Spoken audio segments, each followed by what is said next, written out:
Hi, welcome back to my channel. Thank you for watching and for subscribing. And if you're just visiting, please consider subscribing.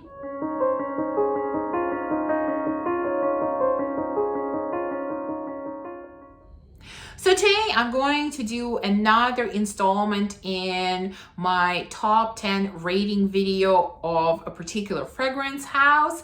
And the house that we're going to talk about today is Bdk Parfums.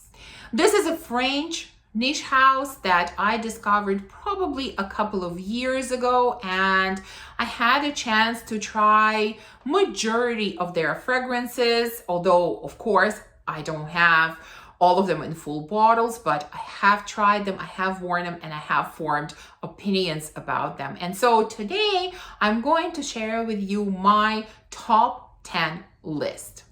In number 10 spot, I have Bouquette de Hungary. Now, I used to have this sample. I tested it. I knew it wasn't for me, so I passed it on. But you can see the bottle here. And I don't think this one would come as a surprise to all of you who watch my channel, because this is a bouquet of flowers. In fact, there's a very heavy note of jasmine in here, and that's why it's a number 10 spot. So there is pear, strawberry, cassis, rose, jasmine, musk, amber, cedar. And to me, probably because I don't really like this note, jasmine is very, very prominent. Overall, this fragrance has very floral touch. It's feels very floral, very heavily floral scent. And although there are a few fruity notes in here, I'm not really getting a lot of fruits. It's mostly flowers with a very heavy dose of jasmine. That's why it's a number 10 spot. So in number 9 spot, I have CRÈME de CUIR. Another fragrance where I had a sample, I tested it, I passed it on because it wasn't for me. And as you can tell by the name again, this is a leather fragrance. Now, the reason it is a number 9 spot is because I am personally not a leather fan. But if you don't mind the note of leather, it is actually a beautiful, beautiful scent. It's a beautifully done scent. Leather, in fact, in here is not very strong. It is not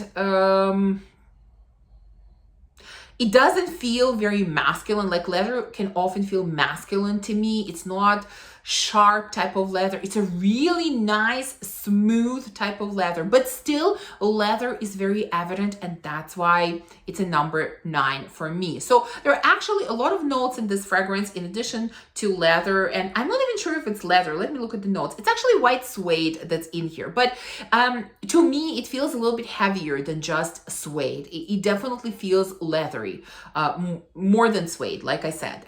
There are some fruity, citrusy notes. There is pink pepper, vanilla, cashmeran, there is musk.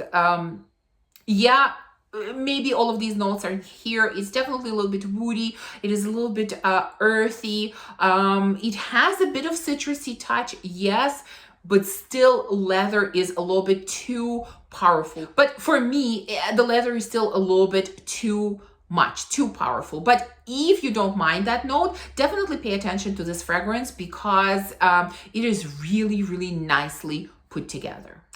In number 8 spot, I have a fragrance that might surprise you. In fact, I think there will be a couple of surprises in this rating for sure.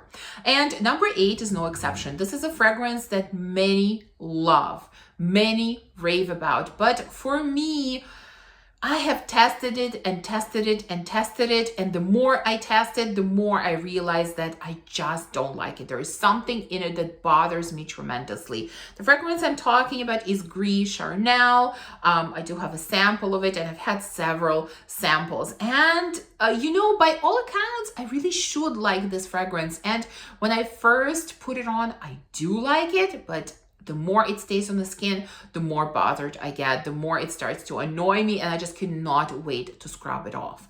So some of the notes in here are fig, black tea, iris, cardamom, there's a sandalwood, tonka.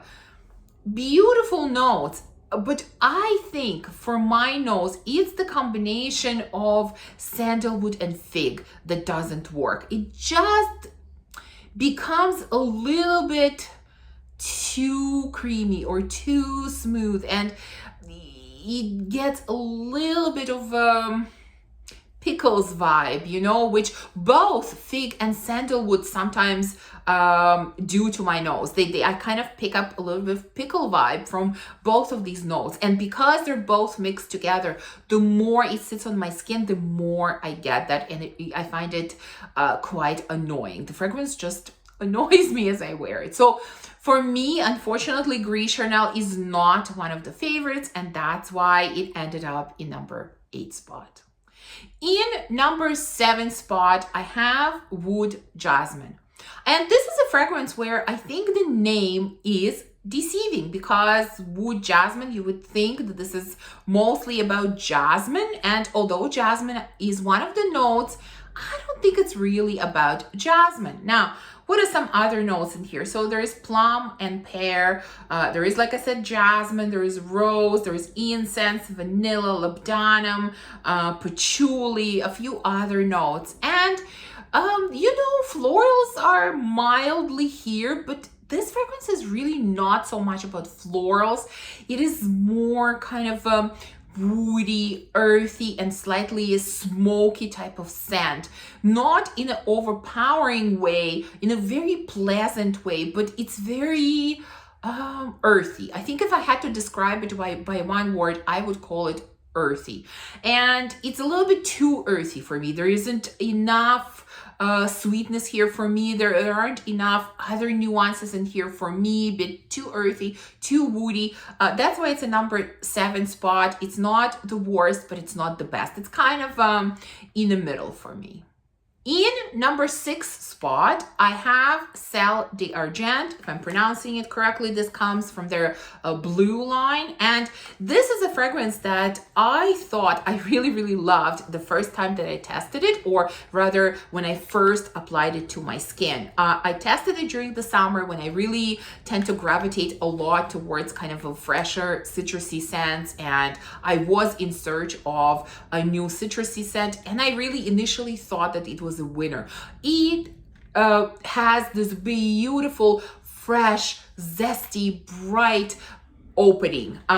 So there are obviously a lot of citruses in here. There's also orange blossom, ylang ylang, ambroxan, cashmeran, musk, whatever, a few other things. And it does open up with these zesty, bright citruses. But what happens on my skin, unfortunately, is that it starts becoming soapy. As it dries down, as it develops on my skin, I get a lot of soapiness. And as you know, I absolutely hate soapy scents. And that's why, you know, I put it in number 6 spot, because the opening is gorgeous. And many people, I think, would like this scent. It might be considered perhaps a touch more masculine, although I don't really think so. I think this is unisex, just like pretty much all the scents that are on this list are unisex. So maybe a touch masculine, but not really. My problem is that it becomes soapy. And again, it's just my taste that I don't like soapy scents. And it could be my body chemistry that makes it soapy. It's very possible that on someone else, it won't get that quality. But if you're looking for really nice, fresh, not overly sweet citrusy scent, definitely give it a try. But I would recommend sampling it first. And so we're down to top 5. The fragrance that I have placed in number 5 spot might surprise you why it is so low, but I will explain. In number 5 spot, I have Rouge Smoking. It's a fragrance that I have spoken highly about on many occasions, and I still really, really love it. I think the reason I put it in number 5 spot, well, there are actually a couple of reasons. One, this was kind of the first fragrance that I discovered featuring a note of cherry when I first started getting into cherry scents, and I loved it. But since then, I've discovered a few others that I like just a little bit more than this one. The other reason is, you know, at some point there was a lot of hype about this fragrance and a lot of talk about it, and I've worn it a lot when I first got it, and I've kind of gotten a little bit tired of it. It's not that I stopped liking it, because I still like it, and that's why I keep it in my collection, but for some reason I've gotten a little bit tired of it. That's why I put it in number 5 spot. But overall, this is black cherry with some nutty nuances. It is sweet from vanilla, and you know, there are other notes, but that's basically what I'm getting. Maybe sometimes I get a little bit of booziness in this, but very light. Sometimes I don't get that at all, so it kind of depends, but mostly it's sweet cherry with nuttiness, with maybe a touch of powderiness, with some sweetness from vanilla. That's kind of what it is. Some people get medicinal vibes from this. I can totally get it. I can see how it can swing that way. For me, it doesn't really. So I still really enjoyed this scent, but it is not my favorite from this line. Number 4 is a fragrance that I recently tried, and I have a sample of it, and of course, as I was preparing for this video, I couldn't find the sample anywhere. So I don't know where it is. I still have it somewhere around, but I have tested it quite a lot. And it's their newest release, Velvet TONKA.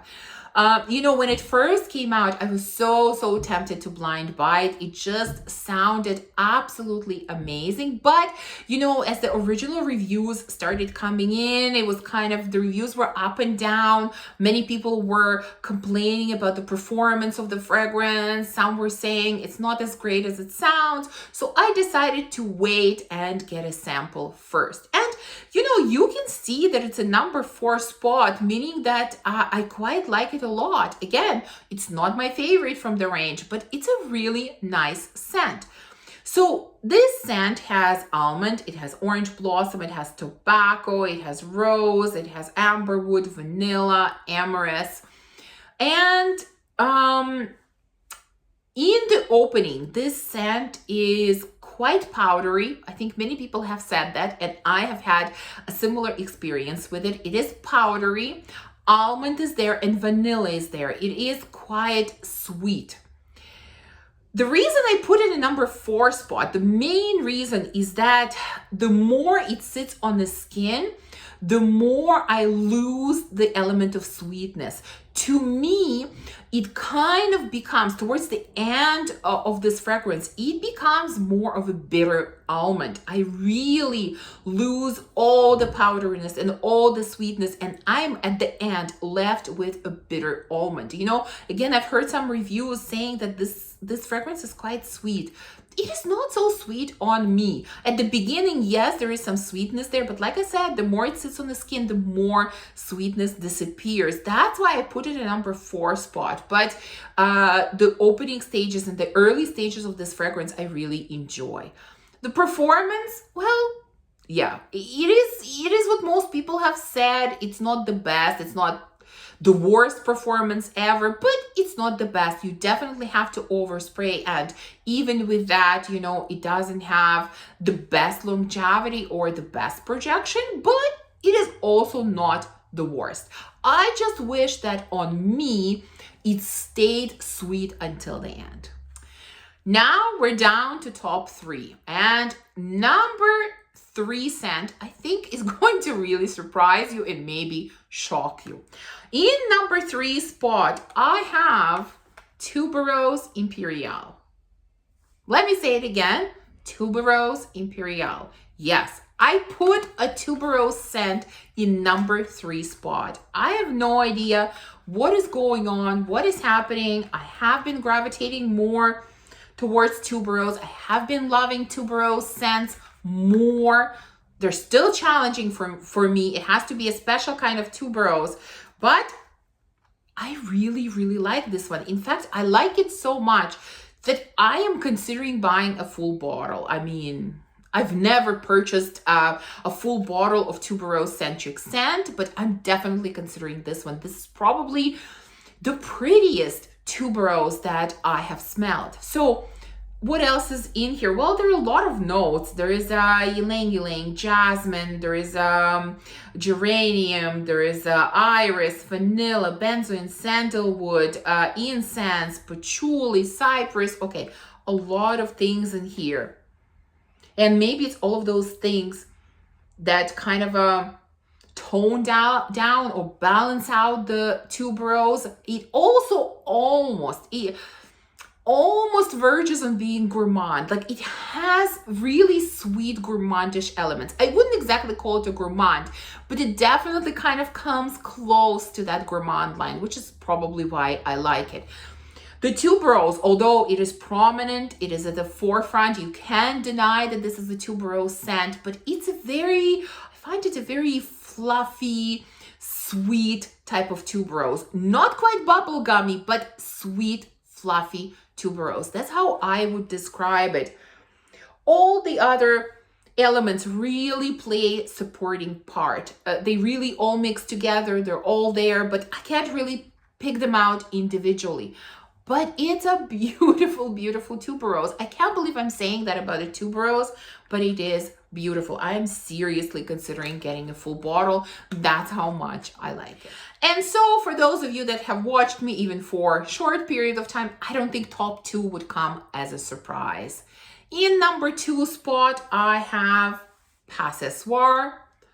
Gorgeous, gorgeous fruity scent, appropriate for any time of the year, in my opinion. It has quince, it has mandarin, it has ginger, there is patchouli, there's orange blossom, jasmine.